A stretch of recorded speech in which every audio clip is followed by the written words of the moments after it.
என்னங்க மாப்பிளைக்கு போன போட்டு எங்க வராங்கன்னு கேளுங்க. ஏன் பார்வதி இப்படி பாத்துடுற? பஸ்ஸை பிடிச்சி ஆட்டோ பிடிச்சி வர வேண்டாமா? சொல்லு பாப்பா. அங்கிட்டு இருந்து இங்க வர்றதுக்கு நாம என்ன ஏரோப்ளேன வாங்கி விட்டுருக்கோம்? பொறுமையா பஸ் ஏறி ஆட்டோ ஏறி எல்லாம் வண்டி பிடிச்சி மாறி வர வேண்டாமா? பிள்ளைகளை தூக்கிக்கிட்டு பொட்டி பிடி தூக்கிட்டு கொஞ்சம் பொறுமையா இரு, வரும்போது வருவாங்க. ஆமா, என் மவன் என்ன மாசத்துக்கு ஒருத்தரா வாரத்துக்கு ஒருத்தரா இங்க வந்து போறா. அவளே வருஷத்துக்கு ஒருத்தர வரா. கடைசி எப்ப வந்தாலும் கூட எனக்கு ஞாபகமே இல்லை பாத்துக்கிட்டீங்க. கொஞ்சம் நெஞ்ச வெயில் அடிக்குது, குழந்தைய தூக்கிட்டு வர வேண்டாமா? பாவம் எங்க வராங்கன்னு தெரியலையே. ஒரு போன் பண்ணதை கேளுங்களே. இந்த வேகாத வெயில நீதான் இப்படி அலையோ அலையோன்னு அழிஞ்சிட்டு கிடக்கு.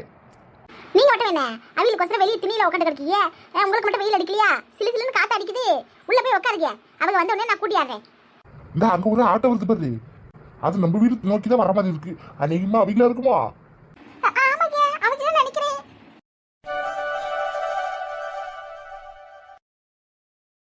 எனக்கு என்ன பாத்துட்டு கிடக்கீங்க? ஆட்டோக்கு பணத்தை கொடுங்க. இந்தா கொடுக்கறேன். அடடே வாங்க சொல்லுங்களா, வாங்க வாங்க. மாப்பிள என்ன இது, ஆட்டோக்கு பணம் கொடுக்கலான்னு பார்த்தா அதுக்குள்ள போயிடுச்சு. மாமா அதெல்லாம் நாங்கள் அங்கனே பேசி முடிச்சு பணத்தெல்லாம் கொடுத்து தான் கூட்டியாந்தோம். அதனால தான் இறக்கி விட்டுட்டு அவங்க பாட்டு கிளம்பி போயிட்டாங்க. அப்படியா? சரி சரி, எல்லாம் உள்ள வாங்க. வெயில் வேற அதிகமா கிடக்கு. வெளியே நின்று பேசிக்கிட்டு உள்ள போய் உட்காந்துக்கிட்டு காத்தாரு பேசுவோம் வாங்க. இவ ஒருத்தி ஏட்டி பிள்ளைங்களே போக வேண்டாம்னு சொல்லுதுவா. என்ன பேசுறீங்க நீங்க? நம்ம பேத்தி பெரிய பொண்ணானதுக்கு அப்புறம் முறை நம்ம வீட்டுக்குள்ள வரா. அப்படி எப்படி உள்ள அழைச்சிட்டு போக முடியும்? குடும்பத்தோட சேர்ந்து ஆர்த்தி எடுத்து பிஸி கழிஞ்ச மாதிரி இருக்கும்ல, அதனாலதான் இருக்க சொன்னேன். தள்ளிக்க. ஏமா எதுக்குமா இதெல்லாம் தேவையில்லாதது? எதுக்கு தேவையில்லாதது? ஊருக்கண்ணே உங்க மேலதான் இருக்கும். குடும்பம் சேர்ந்து நிலைக்க பிஸி கழிஞ்ச மாதிரி இருக்கும்ல. பெரிய பொண்ணாதுக்கு அப்புறம் முத என் பேத்தி வரா, அப்படியே உள்ள அழைச்சிட்டு போக சொல்லுதியா? நில்லுட்டி. இப்ப எல்லாரும் உள்ள போங்க, நான் இந்த தட்டையா கூட்டிட்டு வரேன். இப்ப வாங்க எல்லாம் உள்ள போலாம். என்னங்க எல்லாரும் தண்ணியை குடிக்க முதல்ல. பஸ் பயணம்லாம் எப்படி இருந்துச்சு? ஒன்றும் பிரச்சனை இல்லை மாமா. ராத்திரியோட கிளம்பி வந்ததுனால நல்லதா போச்சு. பிள்ளைங்க எல்லாம் தூங்கிட்டே வந்துச்சுல. தூக்க கலக்கத்தில் பயண கலப்பு எதுவும் தெரியலை. இதுவே பகலை வந்திருந்தா இந்த வெயிலுக்கு ரொம்ப கஷ்டமாக போயிருக்கும். இப்போ நான் காலையில் 8-9 மணிக்கு எவ்வளோ வெயில் அடிக்குது, முடியலை. பஸ் ஆட்டோ எல்லாம் கூட்டமாகி போச்சு. போதா கொதிக்கி ஆட்டோ எல்லாமே விலை வேற ஏறி போயிருக்கு. ஆமாப்ல, இந்த கேஸு சிலிண்டரு இதெல்லாம் வந்து இல்லாம இருக்குல்ல, அதான் ஆட்டோ விலைவாசியில ஏத்திட்டான். முன்னையெல்லாம் இங்கிருந்து பஸ் ஸ்டாப் போறதுக்கு 5 ரூபா 10 ரூபாய் தான் இருந்துச்சு. இப்போ என்னடா ஒரு ஆளுக்கு 50 ரூபாய் கேக்குதான். கேட்டா இனிமேல் அப்படிதான் ஆட்டோ அப்படிதான் அப்படின்னு சொல்லுதான். நாங்களும் அவசரத்துக்கு வேற வழி இல்லாம 50 ரூபாய் கொடுத்து போக வேண்டியதா கிடக்கு. எல்லா ஊர்லயும் அதே பிரச்சனை தான்ப்பா. இந்த பஸ் எல்லாம் வர கூட்டமா இருந்துச்சு, சீட்டே கிடைக்கல. படியில தொங்கிட்டு போற அளவுக்கு இருக்குன்னா பாத்துக்கீங்களே. ரொம்ப தூரம் போற பஸ்ன்றதுனால கூட்டம் ஏத்தாம இருந்தாங்க. எல்லாம் இந்த பள்ளிக்கூடம் எல்லாம் லீவ் விட்டதுனால பிள்ளைங்கள கூட்டிட்டு வந்து அவங்க சொந்த ஊர்ல விட்டுட்டு போவாங்க போல. அதனால ஒரே கூட்டமா இருக்கு. ஆமா ஆமா, இப்பதானே எல்லாரும் அங்கேயும் இங்கேயும் போக முடியும். அதே போயிட்டு கிடப்பாங்க போல. சரி சரி, எல்லாரும் கையை கலவை கழிட்டு உட்காருங்க. முதல்ல சாப்பிட்டுட்டு அதுக்கப்புறம் பேசுவோம். இப்போ எல்லாத்தையும் எடுத்துட்டு வந்து வெயிட்டி. ஏம்மா என்னடி? ஏம்மா இந்த பட்டு பாவாடை கச கசன்னு கிடக்குதுமா, நான் போய் வேற துணி மாத்திக்கிட்டேன். சரி தீபா மாத்திட்டு வா. பேரண்டி நீங்க என்ன பேசாம அமைதியா இருக்கீங்க? பஸ்ல வந்ததுல நல்லா இருந்துச்சா?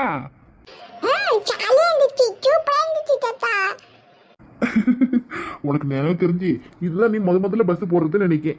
அதனால இப்படி சொல்லுது.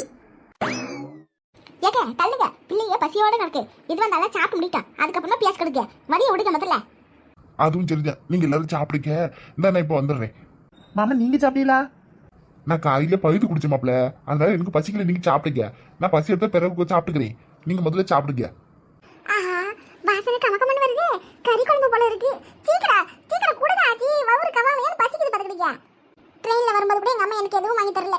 சே சீக்கிரமா கூடுங்க ஆச்சி. ஏன்டி இப்படி கத்திட்டு கிடக்க? கொஞ்சம் பொறுமையா தான் இரு. ஆமா, உங்களுக்கு என்ன தெரியும்? பஸ்ல போகும்போது ட்ரெயின்ல போகும்போதெல்லாம் சூடா சமோசா போண்டா பஜ்ஜி சிப்ஸ் இதெல்லாம் சாப்பிட்டுட்டே போகணும். அப்பதான் வந்து பசி எடுக்காது, நம்ம போற வேலையை நல்லபடியா நடக்கும். நீங்க எனக்கு எதுவுமே வாங்கி தரல. எனக்கு எவ்வளவு பசி எடுத்துச்சு தெரியுமா? ஆமாட்டி, தூங்கும்போது கூட தின்னுட்டே வருவேன். ஆள் எவ்வளவு பாரு. புள்ளிக்க பசி எப்படி தாங்க? எப்பயாத்திக்காத பசி எடுத்துக்கிச்சு. இந்த கண்ணுல சாப்பிடுங்க. கோழி குழம்பு நான் அப்பவே நினைச்சேன். கறி குழம்பு வாசனை வருதே கம்ம கம்மனே. கண்டிப்பா இன்னைக்கு நம்ம ஆய வீட்டுல கறி குழம்பு தான் நினைச்சேன். அதே மாதிரி கரெக்டா இருந்துச்சு. ஆனா பெரிய கண்டுபிடிப்பு, உலக சாதனையில அடுத்து உன் பேரை சேர்த்தலாம். இரு, நீங்க சொன்னால சொன்னக்கடையே நான் கண்டுபிடிச்சிருந்து சாதனை பண்ண விஷயம் தானே. இது என்ன சாதாரண விஷயமா? சாதனை பண்ண விஷயம். ஏட்டி எங்க அம்மா கறி குழம்பு வச்சாலே இந்த வீடு மட்டும் மணக்காத்துட்டி, இந்த ஊரே மணக்கம் பார்த்துக்க. அம்பிட்டு மனமா ருசியா வைப்பாங்க. அவங்க கையாலே மசாலாவை வறுத்து அரைச்சி, அது கூட எப்படி மிக்சில இல்ல அம்மியில போட்டு அரைச்சி குழம்பைய ஆக்கி வைப்பாங்க. எனக்கு தெரியாத எங்க அம்மாவோட குழம்போட வாசனை. ஆளு அவளையும் பாரு பெருசா இவதான் என்னமோ கண்டுபிடிச்ச மாதிரி பேசிட்டு கிடக்கா. சாப்பிட்டு இப்படி நேரம் பசிக்குதுன்னு கத்திட்டு இப்ப பாட்டு பாடிட்டு கிடக்கா பாரு. ஏன் மம்மி, ஏன் ஆயா நல்லா குழம்பு வைப்பாங்க நீயே சொல்லுத. அப்படி இருக்கும்போது நீயே ஒரு நாள் இந்த மாதிரி வைக்க மாட்டேங்கிற. எப்படி குழம்பு வைக்கிறதுன்னு ஆயா கிட்ட கேட்டுக்கிட்டு அது மாதிரி செய்யுமா? கொழுப்பட்டி உனக்கு கூடி போச்சு. நான் வைக்கிறது நல்லா இல்லைன்னு சொல்லுதே. எப்படி இங்க ஒரு 4 நாள் இருந்துட்டு அப்புறம் அங்கதான் வரணும் மறுபடியும் பாத்துக்க. அதெல்லாம் வாய் அடிக்கிட்டு சாப்பிடு. என்னமோ போக கொதிக்க கொதிக்க கோழி குழம்பு சுட சுட இட்லியும் சூப்பரான காம்பினேஷன். இன்னைக்கு ஒரு புடி. ஆமா பாட்டி, என்ன தம்பி தட்டுல மட்டும் ஏதோ தனியா 2 மிதக்கிற மாதிரி இருக்கு. மிதக்கல கண்ணே, கிடக்குது பாத்துக்க. அது வேற ஒண்ணும் இல்ல, மட்டன் நல்லி குழம்பு. என்னது மட்டனா? இதெல்லாம் ரொம்ப அநியாயம் ஆச்சு. அந்த சில்வண்டுக்கு சிக்கன் போடாம மட்டனை போட்டு வச்சிருக்கீங்க. எங்களுக்கு மட்டும் சிக்கன் குழம்பு ஊத்தி வச்சிருக்கீங்க. அடியே, இப்ப நீ மட்டும் அடங்கல வச்சுக்க, அடி வாங்குவ பாத்துக்க. பூ மாதிரி இப்போ என்ன பிரச்சனை உனக்கு? எதுக்காக இப்படி கத்திட்டு கிடக்க சொல்லு பார்ப்போம். உனக்கு வேணும்னா கேட்டு வாங்கி சாப்பிடு. அது விட்டுட்டு எப்படி இப்படி ஆச்சிக்கிட்டு இந்த மாதிரிலாம் கேள்வி கேட்டுட்டு கிடக்க? ஐயோ இருங்க மாப்பிள்ள, என் மாதிரி பூ மாறிக்கண்ணு கோச்சிக்காதுக்கண்ணே. தாத்தா மதியானத்துக்கு ஆட்டுக்கறி கொண்டு வந்துருப்பதுங்க. அதில் நல்லி எலும்பு கடந்துச்சு. சரின்ட்டா அதில் வந்து பார்த்தீங்கன்னா நான் தனியாக தண்ணி குழம்பு மாதிரி தம்பி கொசரம் கொஞ்சமாக வச்சிருக்கேன். கோழி குழம்புல கொஞ்சம் காரம் அதிகமாக போட்டுவிட்டேன் ஆக்கும். அந்த காரம்லாம் தம்பி சாப்பிட மாட்டான்ல, அதனால தான் உங்கள் 3 பேருக்கு கோழி குழம்பு ஊற்றிட்டு தம்பிக்கு தனியாக வச்சிருக்கேன். அந்த தண்ணி நல்லி எலும்பு குழம்பு ஊற்றி வச்சிருக்கேன் பார்த்திக்க. கொஞ்சோண்டு கிடக்கு, வேணா கொண்டாட்டமா நீ சாப்பிடுறியா? ஏமா அவ கிடக்கா, நீங்கள் வேற அவளுக்கு விளக்கம் சொல்லிட்டு இருக்கீங்க. எதுக்கு ஆட்டுக்கறி கோழிக்கறின்னு அத்தனையும் கொண்டாந்து வச்சிருக்கீங்க? ஏதாவது ஒன்று கொண்டாந்து செஞ்சா ஆவாதா? கேட்டி குழந்தைங்களா வந்திருக்கேன்னு கொண்டாந்தாரு. இது என்ன இருக்கு சொல்லி? நான் காலையில் இட்லி அவிச்சு கோழி குழம்பு வச்சுட்டு மத்தியானத்துக்கு ஆட்டுக்கறியில் இந்த பிரியாணி ஏதாவது செய்யலாமான்னு யோசனை பண்ணிக்கிட்டே. சரின்ட்டு மசாலா வந்து கொஞ்சம் தூக்கலாக போட்டுவிட்டேன். கோழி குழம்புல சுருன்னு காரமாக இருந்துச்சு. சாப்பிட நல்லா உரப்பாக தான் இருக்குது. இருந்தாலும் குழந்தைக்கு உடம்புக்கு ஆகாதுல்ல, வெயில் வேறு அதிகமாக கிடக்கு. அது காரம் சாப்பிடாது. அதுக்கொசரம் பார்த்தியா சரின்ட்டு ஒரு 2 நல்லி எலும்பு போட்டு அதுக்கொசரம் தனியாக குழம்பு வச்சேன். அந்த குழம்பு கொஞ்சம் கொண்டக்கா இருக்கு, கொண்டாட்ட கண்ணு சாப்பிட்றியா? வேணாம், நான் இதை சாப்பிட்டுக்கிறேன். எனக்கெல்லாம் காரம் சுருன்னு இருந்தால் தான் சூடு சொரணை இருக்கும். அதனால நான் இந்த குழம்பு சாப்பிட்டுக்கிறேன். உப்பு சப்பு இல்லாத குழம்பு அவனே சாப்பிட்டோம். எம்மாடியோ ரொம்ப பெருந்தம்ம தாண்டி உனக்கு. பேசாம சாப்பிட்டுட்டி. அத்தை நீங்களும் உட்காந்து சாப்பிடுங்க. இல்ல மாப்பிள்ள, நீங்க சாப்பிடுங்க, நான் பரவ சாப்பிட்டுக்கிறேன். இந்த உங்க மாமனார் வெளியே போயிருக்காருல, வந்த உடனே அந்த மனுஷனோட செஞ்சு சாப்பிட்டுப்பேன். நீங்க சாப்பிடுங்க. நல்லாத உரப்பா சூப்பரா தான் இருக்கு. ஆட்டுக்கறி குழம்போட இட்லிக்கு கோழிக்கறி குழம்பு அருமையா இருக்கும். நல்லா உரப்பா சூப்பரா தான் இருக்கு. இதுவே நம்ம சாப்பிடுவோம். எதுக்கு அந்த உப்பு சப்பு இல்லாத குழம்பு நாம சாப்பிடணும்? அதை அவனே சாப்பிட்டோம். பாருங்க மேடம், புடவை எல்லாம் சூப்பரா இருக்கு. புது புது டிசைன், லேட்டஸ்டான மாடல், புதுசா வந்திருக்க டிசைன் பார்த்துக்கிட்டீங்க. கலர்ல இருந்து டிசைன்ல இருந்து எல்லாமே புதுசு. ரொம்ப அருமையான புடவை. இவ்வளவு கம்மி விலையில இவ்வளவு நல்ல புடவை யாராலே கொடுக்க முடியாது. நல்லாதான் இருக்கு. ஆனா விலையெல்லாம் பார்த்தா ரொம்ப வசதியா இருக்க மாதிரி தான் தெரியுது. என்ன இப்படி சொல்லிட்டீங்க? இந்த கடையில போய் கேட்டு போடுங்க. இதே புடவை நீங்க கடையில இருந்து போய் பாத்தீங்கன்னா கண்டிப்பா 5000 10,000 அதுக்கு மேலே கூட அதிகம் வச்சு விற்பாங்க. நம்ம கிட்ட 1000 2000 பாத்துக்கீங்க. இவ்வளவு கம்மி விலையில எந்த கடையிலுமே புடவை கிடையாது. உங்களுக்கு சந்தேகமா இருந்தா ஏதாவது ஒரு புடவை எடுத்துட்டு போய் கூட நீங்க விசாரிச்சு பாருங்க. பாக்குறேன். அடேங்கப்பா, என்ன புடவையே பரப்பி வச்சிருக்காங்க. பார்க்க நல்லா பளபளன்னு பட்டு புடவை மாட்ட கிடக்கு. என்ன சம்மந்தியம்மா? அடடே வாங்க சம்மந்தியம்மா. நானே உங்களை வர சொல்லலான்னு பார்த்தியா, அதுக்கு நீங்களே வந்துட்டீங்களே. வாங்க. என்ன சம்மந்தியம்மா, புடவையா பரப்பி வச்சிருக்கீங்க? புடவை கடை ஏதாச்சும் வைக்க போறீங்களா? உங்களுக்கு ஒண்ணுமே தெரியாத மாதிரி தான் நடிப்பாங்க. இல்லைங்க சம்மந்தி, இந்தா நம்ம பச்சைக்கிளிக்கு வசகாக பண்ண போறோம்ல, அதனால வீட்டில் விசேஷம் வச்சிருக்கோம். அதே உங்களுக்கோசரம் சேலை எடுத்துக்காண்டி சேலைக்கார வர சொல்லியிருக்கேன். உங்களுக்கு என்ன சேலை பிடிக்குதுன்னு பார்த்து எடுத்துக்கிடுங்க. அடி ஆத்தாடி, எனக்கா இந்த சேலை?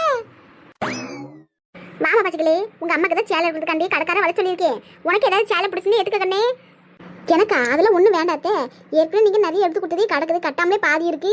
அதுவும் இல்லாமல் கல்யாணத்துக்கு கட்டின புடவை தானே வளகப்பில் கட்டணும்னு சொல்லிட்டீங்க. அதனால எதுக்கு தேவையில்ல செலவு, வேண்டாம் விடுங்க. அட என்ன கண்ணு பச்சைக்கிளி, அத்தை எவ்வளோ அன்பா சொல்றாங்க. வந்து ஒரு 5-6 சேலை எடுத்துக்க. என்னமோ இவங்க காசுல சேலை எடுத்து கொடுக்குற மாதிரி எடுத்துக்கன்னு சொல்ல வேண்டியது. என் பொண்டாட்டிக்கு எடுத்து தரத்துக்கு எனக்கு தெரியாதா? இவங்க வந்துட்டாங்க பேசுறதுக்கு. இல்லை வேணாம் விடுங்க சம்மந்தியம்மா. இப்போ மாசமா இருக்கும்போது புடவையெல்லாம் கட்ட மாட்டேன். குழந்தை பிறந்து கொஞ்சம் மாசத்துக்கு எங்கே கட்ட போறவா? தரவு வேணா எடுத்துக்கிட்ட போச்சு புதுசா. இப்போலாம் எதுக்கு வந்து ரூம்ல அடிக்கி வைக்கன்னு சொல்லுங்க. அதுவும் சரிதான், உங்களுக்கு வேண்டது நீங்க பாருங்க. அது இப்போ வேணாம் சம்மந்தி, இருக்கட்டும் விடுங்க. எனக்கு எதுக்கு? ஏமா அதான் அவங்களே வேணாம்னு சொல்றாங்களே, அப்புறம் ஏன் நீ கட்டாயப்படுத்துற? விடு. ஐயா சேலைக்கார ஐயா, புடவை வேண்டாமா, நீங்க எடுத்துட்டு போங்க. குமாரே கொஞ்சம் அமைதி இருப்பா. ஏமா வேணாம்னு சொல்றவங்க எதுக்குமா கம்பல் பண்ற? அவங்க தான் அப்படி சொல்றாங்களே, விடு. காசு மிச்சம். ஐயோ என்ன இது, நம்ம ஒரு பியாச்சிக்கு வேணான்னு சொன்னா மறுபடியும் கேட்பாங்கன்னு பார்த்தாக்க இதை சாக்குன்னு சொல்லி திருப்பி எடுத்து போயிடுவாங்க போல இருக்கே. இந்த சேலை வர நல்லா பளபளன்னு பார்க்கறதுக்கு பட்டு புடவையாட்ட கிடக்கு. இது வேண்டான்னு சொல்றது யாருக்கு தான் மனசு வரும்? ஏதோ சும்மா ஒரு பியாச்சிக்கு சொன்னா இவங்க உண்மையிலே கொண்டு போயிடுவாங்க போல இருக்கு. இப்போ என்ன பண்றது? ஜன்ன சம்பந்தமா யோசிக்கிறீங்க. நீ நானும் வந்துட்டு தான் பார்த்துட்டு நீங்க பழைய புடவை கட்டிருக்கீங்க. ஃபங்க்ஷனுக்கு கொஞ்சம் புடவை நல்லா கட்டினா தானே நல்லா இருக்கும். வரவுக்கு போறவங்க எல்லாரும் பார்க்க செய்யல. தான் பச்சைக்கிளியோட கல்யாணத்தை நீங்க கண்ணால பார்க்கல. இந்த வளகா பேச்சு நல்லா முன்ன நின்று நிறுத்தி நல்லா நடத்தணும்ல. அதுக்கு தான் சொல்லிட்டு எடுத்துக்கொடுங்க. நீங்க இவ்வளவு தூரம் வற்புறுத்தி சொல்றதுனால எடுத்துக்கிறேன். சே பாருங்கம்மா, எல்லாம் புது டிசைன் பார்த்துக்கிடுங்க. நல்ல சூப்பரான புடவை கட்டுறதே உங்களுக்கு தெரியாது. இந்த வெயிலுக்கு நல்ல இதமா கிடக்கும். நல்லா வந்து அதே மாதிரி பல பலன்னு பட்டு புடவை மாதிரி இருக்கும் பாருங்க. நல்லா தான் இருக்கு. எதை எடுக்கிறது எதை விடுறதுன்னு தெரியல. எல்லாமே நல்லா இருக்கே. எல்லாமே எடுத்துக்க சொன்னா கூட எடுத்துக்கலாம். ஆனா நம்ம அப்படி எடுத்தா இவங்க நம்மளை பத்தி என்ன நினைப்பாங்கன்னு தெரியலையே. என்ன சம்பந்தமா இந்த புடவை உங்களுக்கு பிடிச்சிருக்கா? நல்லா தான் இருக்கு. கலர் டிசைன் எல்லாம் சூப்பரா இருக்கே. ஆமாமே நல்லா இருக்கு. நல்லா தான் இருக்கு. சம்பந்தமா இது எப்படி இருக்கு? இதுவும் நல்லா தான் இருக்கு. அப்போ இது எப்படி இருக்கு? இதுவும் நல்லா தான் இருக்கு. அப்ப சரி, மூணுத்துல எது எடுக்குதுன்னு எனக்கு தெரியல. பேசாம மூணே எடுத்துக்கிறேனே. சரி 3 தானே எடுத்துக்கிறேங்க. இந்த 3 புடவை என்ன விலையாச்சுன்னு பார்த்து சொல்லுங்க. ஏம்மா அது எல்லாமே 2000 மொத்தம் 6000 ஆச்சு. 6000 சரிங்க, விலை கொஞ்சம் பார்த்து சொல்லுங்க. ஏமா நம்ம முதல்ல சொல்லிட்டோம்ல, விலை எல்லாம் வந்து பாத்தீங்கன்னா இருக்கிறதுல நான் கம்மி எடுத்து கொடுக்கேன். கடையில எல்லாம் இம்புட்டு விலையில கம்மியான விலையில எந்த பொருளையும் யாரும் கொடுக்க மாட்டா பாத்தீங்க. இதுக்கு மேல குறைக்க முடியாதுமா. கடைக்கெல்லாம் போனீங்கன்னா 5000 10,000 இருந்தாலும் அமைதியா எடுத்துட்டு வரீங்க. அங்கே போய் பேரமா பேசுறீங்க. நான் குறைஞ்ச விலையில தான் கொடுக்கேன். இதுக்கு மேல குறைச்ச எப்படி சொல்லுங்க? ஏதோ நீங்க கூப்பிட்டீங்க இம்புட்டு போடையும் தூக்கி அந்த ஓடி வந்தேன். இல்லாட்டி நான் இங்க வந்திருக்க மாட்டேன். உங்களுக்கு தெரியுங்களா, நீங்க ரெகுலர் கஸ்டமரா தான் வந்தேன். பார்த்து கொடுக்க. சரி ஒரு நிமிஷம் இருக்க, பணம் எடுத்துட்டு வரேன். பரவாயில்லையே, வெறும் 6000 தான் இருக்கு. 3 புடவை நல்லாத்தே இருக்கு. இன்னும் ஒரு 3 புடவை எடுக்கலாமா? என்னங்க புடவைக்கான காசு வாங்கிக்கிடுங்க. சரிங்கம்மா, அப்ப நான் கிளம்புறேன். வேற எதாவது விசேஷம் இருந்தா சொல்லி அனுப்புங்க சரிங்களா? சரிங்கண்ணே. சம்மந்தியமா உங்களுக்கு புடவை பிடிச்சிருக்கு தானே? பிடிச்சிருக்கு. சரி, அப்ப இதுல ஒரு நல்ல புடவையா ஃபங்க்ஷனுக்கு பார்த்து கட்டிக்கிடுங்க சரிங்களா? சரிங்க சம்மந்தி. பழைய துணியை போட்டு இருக்கு. எனக்கு பட்டு புடவை கிடைச்சா வேண்டாம்னா சொல்ல பாரு. அருமையா இருக்கு. முதல்ல இதை கொண்டு போய் பொட்டியில அடிக்க வைப்போம். எவ்வளவு சாப்பிட்டான பட்டு புடவை. இது கட்டிக்கிட்டு நான் போனா ஊர்ல இருக்கிற அத்தனை பேர் கண்ணா ஏன் மேலதான் கிடக்கும். நான் மட்டும் அழகா இருப்பேன் இந்த புடவையிலே. நண்பர்களே, போனை திறந்தாலும் போதும், டிவியை போட்டாலும் போதும், பூரா விசில் சத்தமா கிடக்கு. இன்னைக்கு நம்மளோட எலெக்ஷனோட ரிசல்ட் டேட். இந்த வீடியோ நீங்க பார்க்கும்போது கண்டிப்பா ரிசல்ட் உங்களுக்கு தெரிஞ்சிருக்கும்ல. அதை பத்தி நீங்க என்ன நினைக்கிறீங்க? கமெண்ட் பண்ணுங்க. இது தேவையில்லாத கொஸ்டின் தான் நான் நினைக்கிறேன். இருந்தாலும் சும்மா உங்களுக்கு தோணுச்சுன்னா கமெண்ட்ல விஜய் ஆட்சிக்கு வந்ததை பத்தி நீங்க என்ன நினைக்கிறீங்கன்னு கமெண்ட் பண்ணுங்க.